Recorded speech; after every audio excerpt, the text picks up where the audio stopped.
Hello dear students, how are you? I welcome you to Purnia Live classes. Dear students, I am your English tutor and my name is Rabbani sir. प्यारे बच्चों, आज हम लोग grammar की दुनिया का एक टॉपिक पढ़ने जा रहे हैं जिसका नाम है वर्ब। क्या नाम है हमारा? Verb. Before I start the class, मैं आपको एक चीज़ बता दूं, वर्ब का अगर आपको बेसिक बिल्कुल ज़ीरो लेवल से चीज़ें जाननी है कि हिंदी सेंटेंसेज में वर्ब क्या होता है, कैसे फाइंड करना है, तो इसके लिए एक वीडियो बना हुआ है। जब आप पूर्णिया लाइव क्लासेस के प्लेलिस्ट में जाएंगे तो वहाँ पे स्क्रॉल करने के बाद आपको एक लिस्ट आएगा इंग्लिश क्लास 10th या 9th, ठीक है। तो वहाँ पे एक वीडियो लेक्चर है जिसका टाइटल होगा आपका बेसिक सेंटेंस, ठीक है। सेंटेंस के नाम से एक वीडियो लेक्चर होगा, आप उसको देख लीजिएगा। वहाँ पे मैंने वर्ब के बारे में, ऑब्जेक्ट के बारे में, सब्जेक्ट के बारे में बड़ी ही जीरो लेवल से डिटेल में समझाया है, ठीक है। आप इसको एक बार जरूर देख लीजिएगा अगर आपको वर्ब में कन्फ्यूजन है तो वर्ब क्या होता है, इस तरह से रिलेटेड चीज़ें। तो अभी हम लोग वर्ब की क्लासिफिकेशन को पढ़ेंगे, ठीक है, कि वर्ब को कितने पार्ट में कैटेगराइज किया गया है, क्यों किया गया है, उसका यूज फंक्शन क्या है, ये सारी चीज़ों को अभी हम लोग समझेंगे। वीडियो को लास्ट तक देखिएगा और कॉपी पेन लेके बैठिएगा आप, ठीक है। तो वर्ब को अगर आप हिंदी में पढ़े होंगे कहीं ना कहीं इसको क्रिया कहा होगा, है ना। तो वर्ब मतलब, इसको आसान शब्दों में बोलें तो वर्ब का मतलब होता है एक्शन। एक्शन वर्ब का मतलब क्या होता है? आसान शब्दों में बोलें तो वर्ब का मतलब क्या होता है? एक्शन। यानी जिसको हिंदी में आसान शब्दों में अगर कहें तो मतलब क्या होता है? काम। अगर आप किताबों में पढ़ेंगे तो यही चीज़ लिखा हुआ मिलेगा आपको, क्रिया। क्या मिलेगा आपको? क्रिया। तो क्रिया क्या होता है, काम क्या होता है, ठीक है। आपको मैं थोड़ा सा एक हिंदी एग्जाम्पल में समझाता हूँ ताकि आपको चीज़ें समझ में आएगी। जैसे देखिए, मैं एक सेंटेंस लिख रहा हूँ, समझिएगा क्या लिखा गया है। मोहन रोज आम खाता है। सिंपल चीज, सिंपल से बहुत बेसिक सा एग्जांपल मैं बता रहा हूं। हिंदी सेंटेंस में वर्ब कैसे ढूंढना है? तो वर्ब मतलब काम। भाई काम कौन सा हो रहा है यहाँ? काम कौन सा हो रहा है? खाने का काम हो रहा है, यानी ईट। ये हमारा क्या हो जाएगा? वर्ब हो जाएगा। बहुत बेसिक सी चीज़ है। हिंदी सेंटेंस मेकिंग में आप देखेंगे, अगर पढ़ेंगे तो यहाँ ये सारी चीज़ें आपको मिलेगा, ठीक है। लेकिन अभी हम लोग यहाँ वर्ब के क्या सीखेंगे? वर्ब को कैटेगराइज करना सीखेंगे, ठीक है, कि वर्ब को ग्रामर की दुनिया में, ग्रामर की फील्ड में इसको कितने पार्ट में कैटेगराइज किया गया, ये सारी चीज़ों को भी हम लोग देखेंगे, ठीक है। तो वर्ब को बेसिकली सेंटेंस में, है ना, दो पार्ट में कैटेगराइज किया गया है। किसमें? पहला कौन सा भाई? Main verb. पहला कौन सा? मेन वर्ब, ठीक है। और दूसरा जो कैटेगराइज किया गया है वो कौन सा कैटेगराइज किया गया है? ऑक्सिलरी, ठीक है। किसमें यूज किया गया है इसको? ऑक्सिलरी में, ठीक है। तो मेन वर्ब क्या होता है और ऑक्सिलरी क्या होता है, इसको हम लोग समझेंगे पहले, उसके बाद देख लीजिए। उसके बाद फिर क्या होता है आगे? मेन वर्ब को फिर दो पार्ट में कैटेगराइज किया गया है। कौन सा? ट्रांजिटिव और इंट्रांजिटिव, है ना। डोंट वरी, अभी हम लोग सीखेंगे कि ट्रांजिटिव वर्ब क्या होता है और इंट्रांजिटिव वर्ब क्या होता है, दोनों का भी हम लोग सीखेंगे, ठीक है। उसके बाद फिर ऑक्सिलरी को दो पार्ट में किया गया है, मॉडल वर्ब और दूसरा कौन? हेल्पिंग वर्ब, ठीक है। मॉडल वर्ब का भी वीडियो आप जब प्ले लिस्ट में जाएंगे तो वहाँ पे अभी आपको मॉडल वर्ब का एक अलग से वीडियो लेक्चर है ना। मॉडल वर्ब्स क्या होता है, उसका फंक्शन क्या होता है, उसका एप्लीकेशन क्या होता है, सारी की सारी चीज़ें वीडियो लेक्चर में प्ले लिस्ट में आपको मिल जाएगा मॉडल वर्ब के नाम से, ठीक है। तो फिलहाल मैं आपको यहाँ बता दूँ कि मॉडल वर्ब्स जो होते हैं वो कौन कौन होते हैं, ठीक है। तो मॉडल वर्ब की दुनिया में कौन कौन होता है, अगर आप देखे होंगे इस वीडियो को तो आपको पता चला होगा कि कौन होता है भाई? कैन होता है, ठीक है। कौन होता है? कुड होता है। आप याद रखेंगे इसको, ठीक है। मे होता है और माइट होता है, ठीक है। शैल होता है, विल होता है और वुड होता है। और कहीं ना कहीं एक वर्ड और टू को भी जोड़ा जाता है। तो और टू में मैं स्टार लगा देता हूं। क्यों लगा रहा हूं? इसके पीछे रीजन है, जब उसको वीडियो को देखेंगे तो वहां आपको चीजें समझ में आएगी, ठीक है। ये हमारा कौन सा आता है? मॉडल वर्ब के लिस्ट में आता है। और मॉडल वर्ब क्या है भाई? तो मॉडल वर्ब हमारा मेन वर्ब नहीं बल्कि क्या है? ऑक्सिलरी की दुनिया में आता है, ठीक है। अब उसके बाद फिर क्या होता है? इसी ऑक्सिलरी में एक हेल्पिंग वर्ब के भी कैटेगराइज कर दिया गया है। हेल्पिंग वर्ब में दूसरा कौन है हमारा? To be, to have, to do. तो ये to be, to have, to do क्या है, इस बात को समझिएगा। टू बी, तो टू बी में कौन कौन आता है भाई? बी का मतलब एक अवस्था को बताता है, एक सिचुएशन को बताता है, मतलब होना, है ना, क्या होना। अब इसको समझिए। टू बी में कौन कौन आता है? तो टू बी में आ जाएगा आपका कौन कौन आ जाएगा? ठीक है, अब समझिएगा टू बी में कौन कौन आ जाएगा, ठीक है, तो टू बी में आ जाएगा आपका इज, एम, आर, ठीक है, और इसका पास्ट हो जाएगा वॉज, वर, ठीक है, तो टू बी में ये आ गया आपका। टू हैव नाम से ही पता चलता है, टू हैव में कौन आता है, हैव में हैव आएगा, ठीक है, हैज आएगा और कौन आएगा, हैड आएगा। समझ पा रहे हैं बात को, टू हैव में। और टू डू में कौन आएगा भाई, तो टू डू में आएगा आपका, टू डू में आएगा ऑफ कोर्स डू आएगा, डज आएगा। समझ पा रहे हैं बात को, और कौन आएगा हमारा, डिड आएगा, ठीक है। तो ये है हमारे वर्ब्स की दुनिया, ठीक है, हेल्पिंग वर्ब की दुनिया, ठीक है। अब देखिए यहाँ पे मेन वर्ब क्या होता है और हेल्पिंग वर्ब क्या होता है, अब इस बात को हम लोग समझते हैं। आप इसको नोट डाउन जरूर कीजिएगा, जो अभी चीजें एक्स्ट्रा लिखा, हालांकि नोट आपको पीडीएफ फॉर्म में मिल ही जाता है ना, आप नोट कर लीजिए। मॉडल वर्ब को भी याद कीजिएगा, ठीक है, और मेन वर्ब में कौन आता है, हेल्पिंग वर्ब में क्या होता है। अभी हम लोग इंपॉर्टेंट पढ़ेंगे ट्रांजिटिव और इंट्रांजिटिव वर्ब को, यहाँ से क्वेश्चन अभी आपका आता है। एक एग्जाम्पल मैं लिख रहा हूँ, अब देखिएगा यहाँ पे हेल्पिंग वर्ब क्या है और मेन वर्ब क्या है, ठीक है। अब जैसे देखिए मैं यहाँ पे लिख दूँ, समझिएगा थोड़ा सा चीज़ों को, ठीक है। हेल्पिंग वर्ब और मेन वर्ब में वर्ब क्या होता है, इस चीज़ों को थोड़ा सा अभी समझिएगा, मैं अभी आपको बता रहा हूँ, ठीक है। देखिए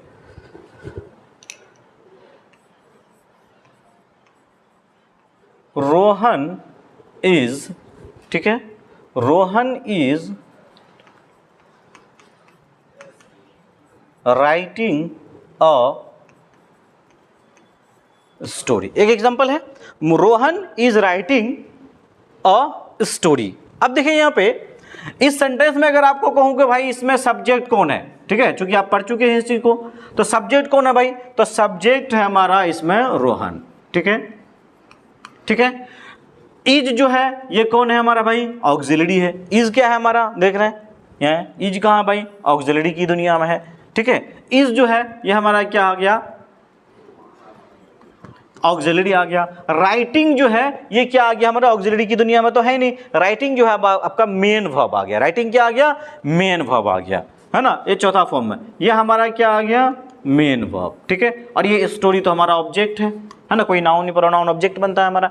मेन वर्ब क्या होता है, अब इस बात को समझिएगा। मेन वर्ब ही हमारा क्या बताता है, ये एक्शन बताता है। क्या बताता है, एक्शन को बताता है, काम को बताता है। समझ रहे बात को, तो मेन वर्ब का क्या काम है भाई, एक्शन को बताना, काम को बताना। यानी सेंटेंस में जो सब्जेक्ट है व्हाट इज डूइंग, वो आखिर कर क्या रहा है, तो इसकी रिस्पॉन्स कौन लेता है, मेन वर्ब लेता है। अब नेक्स्ट क्या है कि ऑक्सिलरी है, कि ऑक्सिलरी का क्या फंक्शन है सेंटेंस में, ऑक्सिलरी क्या होता है ना, ऑक्सिलरी का काम क्या है सेंटेंस में। अब इसको एग्जांपल से समझिएगा, ऑक्सिलरी का क्या काम है, अब इसको समझिए। यानी ऑक्सिलरी यानी आसान शब्दों में बोले तो हेल्पिंग वर्ब। हेल्पिंग वर्ब का क्या काम है, इसको हम लोग समझते हैं, ठीक है।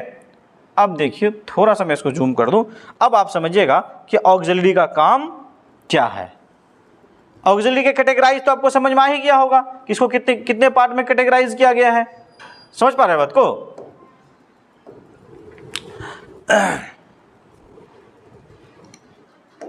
ऑक्सिलरी स्पेलिंग पे भी आप ध्यान दीजिएगा ऑक्सिलरी का, ठीक है।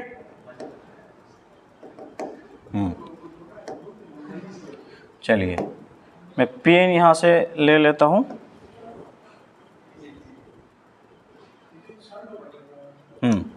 अभी मैं एग्जांपल लिखूंगा, अभी आपको क्लियर हो जाएगा इस एग्जांपल से कि हेल्पिंग वर्ब का क्या काम है सेंटेंस में और मेन वर्ब का क्या काम है सेंटेंस में। जैसे देखिए Rohan is reading in his room, ठीक है। अब यहां पे क्या लिखा गया है, Sonu was playing in the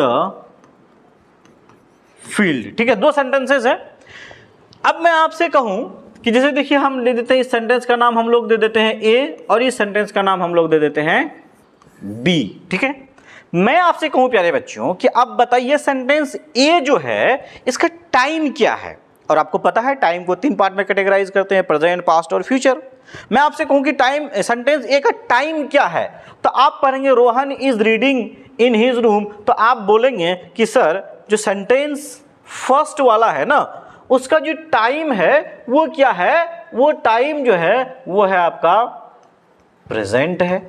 फिर से मैं कहूँगी बच्चों बताओ कि भाई सेंटेंस बी का टाइम क्या है, तो आप बोलेंगे कि सर सेंटेंस बी का जो टाइम है वो क्या है, पास्ट है। तो प्यारे बच्चों आपको समझ, आप पकड़े कहाँ से समझ में आया सेंटेंस ए प्रेजेंट में है या सेंटेंस बी पास्ट में है। अब देखिए यहाँ पे सेंटेंस में कितने वर्ड्स है, रोहन है, इज है, रीडिंग है, इन हीज रूम, कितने वर्ड है भाई, 1 2। देखिए मैं आपको समझा रहा हूँ ये कि हेल्पिंग वर्ब और मेन वर्ब का फंक्शन क्या है, आखिर ये सेंटेंस में करता क्या है। ठीक है, ये तीसरा है, ये चौथा, ये पांचवा और ये छठा। उसी प्रकार सेकेंड सेंटेंस में 1 2 3 4 या 5 और 6। अब यूं समझ लीजिए कि सेंटेंस ए में 6 पीपल हैं, 6 लोग हैं, और सेंटेंस बी में भी कितने लोग हैं, 6 लोग हैं। और 6 लोगों की जो 6 लोग हैं सबका काम अलग अलग है, ये एक टीम है, सबका काम अलग अलग है, सबका फंक्शन अलग अलग है। ठीक है, मैं आपसे कहूं कि आखिर बताओ कितने नंबर के, यानी सबका मान कीजिए रोहन इसका रोल नंबर 1, इज इसका रोल नंबर 2, रीडिंग इसका रोल नंबर 3, एंड इन रोल नंबर 5, हीज इसका रोल नंबर 5 है, और रूम ये रोल नंबर इसका 6 है। उसी प्रकार यहाँ पे भी आप समझ सकते हैं। ठीक है, ये सभी क्या है समझ लीजिए, एक स्टूडेंट है, सभी स्टूडेंट है, यानी इसमें 6 स्टूडेंट है, इसमें भी 6 स्टूडेंट है। ठीक है, और ये मान लीजिए क्लास ए है और ये क्लास बी है। मैं आपसे कहूँ कि कौन सा स्टूडेंट, उस स्टूडेंट का आप रोल नंबर बताइए जो सेंटेंस ए में टाइम बता रहा है। क्वेश्चन समझ में आया? मैंने क्या कहा कि आप सेंटेंस ए में यानी क्लास ए में उस स्टूडेंट का रोल नंबर बताइए जो इस सेंटेंस में टाइम बताने का काम कर रहा है। तो आप फट से बोलेंगे कि सर टाइम बताने का काम रोल नंबर जिसका 2 है ना वो कर रहा है। क्या टाइम बताने का काम जो रोल नंबर 1 है ये कर रहा है? क्या ये रोल नंबर 3 वाला कर रहा है, या 4 वाला, या 5 वाला, या 6 वाला? टाइम बताने का काम कौन कर रहा है भाई? तो टाइम बताने का काम कौन कर रहा है? हमारा रोल नंबर 2 कर रहा है। मैं आपसे कहूँ सेकेंड सेंटेंस में जो ऐसा कौन सा स्टूडेंट, उस स्टूडेंट का रोल नंबर बताइए जो कि टाइम बता रहा है। तो आप बोलेंगे कि सर रोल नंबर 2 ये बता रहा है हमारा। तो कहने का मतलब क्या हुआ कि जो हमारा हेल्पिंग वर्ब है, जो हेल्पिंग वर्ब यानी ऑक्सिलरी है, जो ऑक्सिलरी है, ऑक्सिलरी हमारा क्या बताता भाई? जो ऑक्सिलरीज है उसका काम है टाइम बताना। क्या बताना भाई? टाइम बताना। समझ पा रहे हैं बात को? अब फिर मैं दूसरा सवाल पूछ रहा हूं कि क्लास ए में जो जितने स्टूडेंट है आप उस स्टूडेंट का रोल नंबर बताइए जो कि एक्शन बताता। उस सेंटेंस में क्या बताता है? एक्शन बताता। तो बोलेंगे सर रोल नंबर 3। इसी से तो एक्शन का पता चल रहा है ना। एक्शन किसका पता चल रहा है? इसी से तो पता चल रहा है ना। इससे एक्शन का तो इससे पता चल रहा है। और मेन वर्ब क्या बताता है आपका? एक्शन बताता है। ठीक है, बात समझ में आ गई? तो कहने का मतलब क्या हुआ, जो हेल्पिंग वर्ब है प्यारे बच्चों वो क्या बताता है आपका, यानी ऑक्सिलरीज जो है वो क्या बताता है आपका? टाइम बताता है। ठीक है, और जो मेन वर्ब है वो क्या बताता है? एक्शन बताता है। ये बताता है टाइम और ये क्या बताता है? एक्शन। नेक्स्ट इसका इंपॉर्टेंट क्या है? नेक्स्ट चीज क्या है कि हेल्पिंग वर्ब जो है ना एक चीज और बताता है। ठीक है, अभी आपको समझ में आएगा। जो हेल्पिंग वर्ब है वो आपका एक चीज और बताएगा। क्या बताएगा? अभी हम लोग फिर से एग्जांपल से समझते हैं। ठीक है, हेल्पिंग वर्ब क्या बताएगा अभी एग्जांपल से हम लोग फिर से समझते हैं अभी। ठीक है, अब जैसे देखिए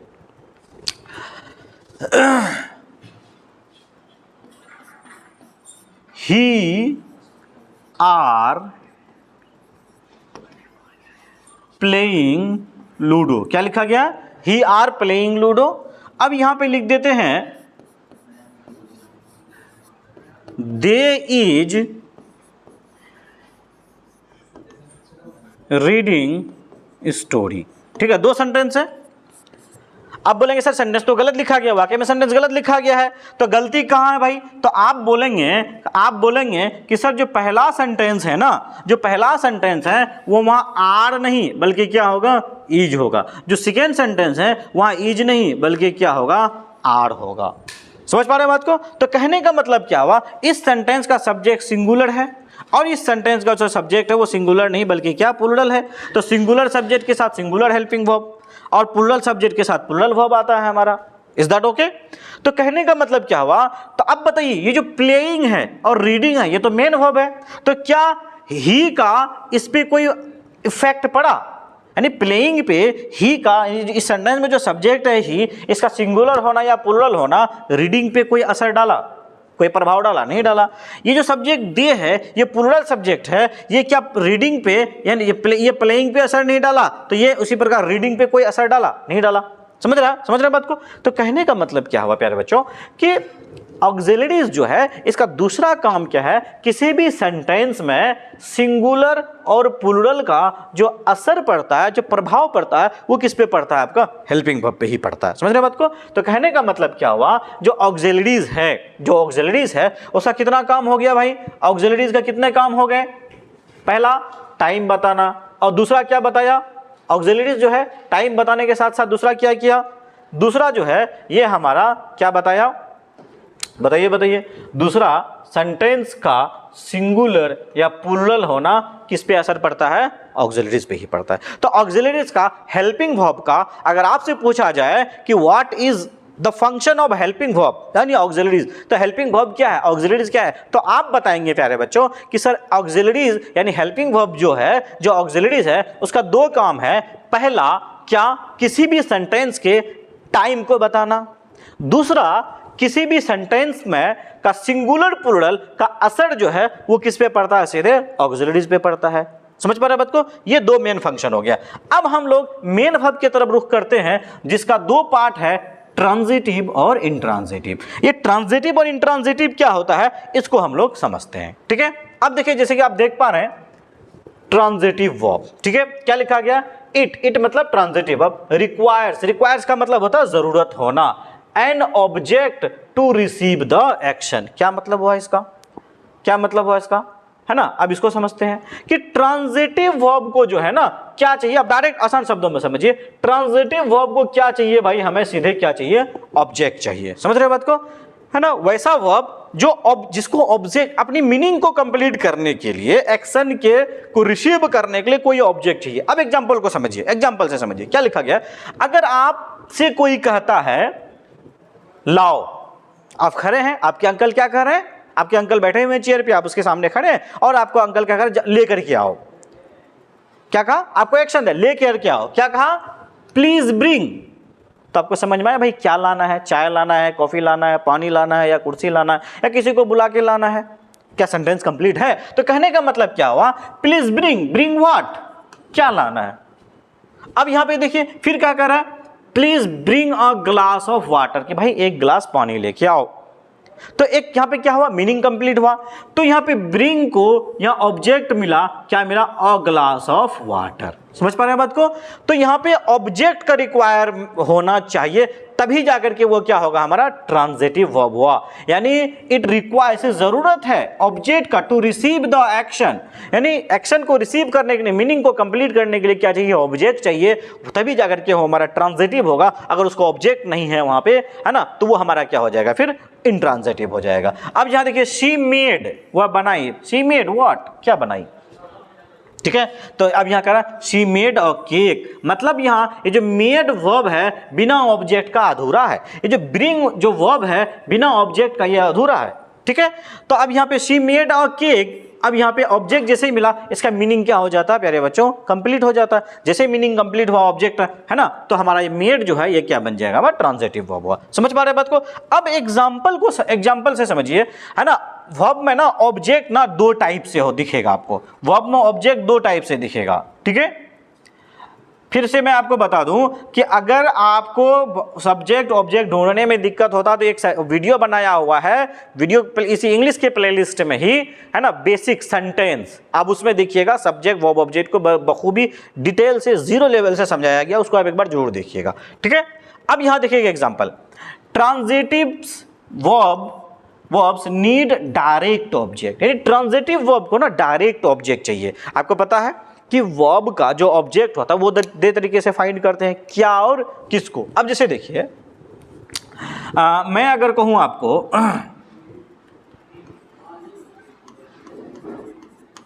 मोहन, ठीक है,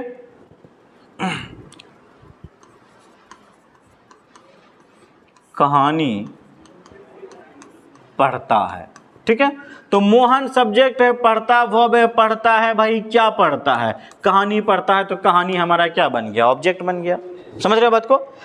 अब देखिए यहाँ पे तो वर्ब जो है, अभी ऐसे समझिए आप, यानी किसी भी वर्ब का जो ऑब्जेक्ट होता है ना, वो दो तरीके से हम लोग क्या करते हैं, फाइंड करते हैं। किसी भी वर्ब के ऑब्जेक्ट को दो तरीके से, यानी कोई भी वर्ब है वो उसमें ऑब्जेक्ट है यानी ऑब्जेक्ट कौन है, उसको फाइंड करने का दो तरीका है। ठीक है, वर्ब से पूछेंगे क्या और दूसरा पूछेंगे किसको। समझ पा रहे हैं बात को, क्या और किसको, है ना, यही जवाब ही हमारा क्या कहलाएगा, ऑब्जेक्ट कहलाएगा। अब जैसे देखिए मैं आपसे कहूं यहाँ पे, अगर क्या का जवाब मिल गया तो वो हमारा डायरेक्ट ऑब्जेक्ट होगा, किसको का जवाब मिल गया तो वो हमारा क्या होगा, इनडायरेक्ट ऑब्जेक्ट होगा।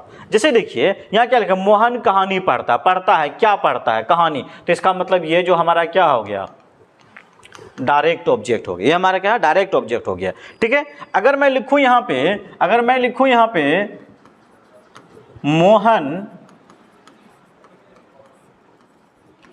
बच्चों को अंग्रेजी पढ़ाता है। अब देखिए डायरेक्ट और इनडायरेक्ट ऑब्जेक्ट क्या होता है। ठीक है, तो क्या, अगर देखिए वर्ब से पूछेंगे पढ़ाता है, ठीक है, क्या पढ़ाता है, और दूसरा पूछेंगे किसको पढ़ाता है। अगर वर्ब क्या का जवाब दे रहा है तो वो डायरेक्ट ऑब्जेक्ट होगा, अगर किसको का जवाब दे रहा है तो वो फिर क्या होगा, हमारा इनडायरेक्ट ऑब्जेक्ट होगा। क्या पढ़ाता है भाई, क्या पढ़ाता है, तो क्या का जवाब है, अंग्रेजी पढ़ाता। तो इस वाक्य में ये जो अंग्रेजी है ये हमारा क्या हो जाएगा, डायरेक्ट ऑब्जेक्ट हो जाएगा। क्या हो जाएगा, डायरेक्ट। अब दूसरा पूछेंगे किसको पढ़ाता है, तो किसको पढ़ाता है भाई, तो बच्चों को पढ़ाता है, तो ये हमारा हो जाएगा क्या, इनडायरेक्ट। क्या हो जाएगा, हमारा इनडायरेक्ट ऑब्जेक्ट हो जाएगा। समझ रहे बात को। यहां क्या कर रहा है, ट्रांजिटिव वर्ब को डायरेक्ट ऑब्जेक्ट चाहिए, इनडायरेक्ट ऑब्जेक्ट नहीं। अब जैसे देखिए यहां पे ही गेव, क्या लिखा गया, ही गेव, वो दिया, क्या दिया, तो गेव को यहां ऑब्जेक्ट चाहिए मीनिंग कंप्लीट करने के लिए। तो जैसे ही मिला ही गेव मी, तो भाई मी तो यहां इस सेंटेंस में ऑब्जेक्ट है ना, ऑब्जेक्ट तो है ना, तो वो दिया, भाई क्या दिया, क्या दिया, और दूसरा पूछेंगे किसको दिया। ठीक है, तो किसको दिया, मुझे दिया, तो किसको का जवाब मिला तो ये हमारा डायरेक्ट नहीं बल्कि क्या हुआ, इनडायरेक्ट ऑब्जेक्ट है। अगर किसको का जवाब मिलता, क्या का जवाब मिलता, तब डायरेक्ट ऑब्जेक्ट होता हमारा।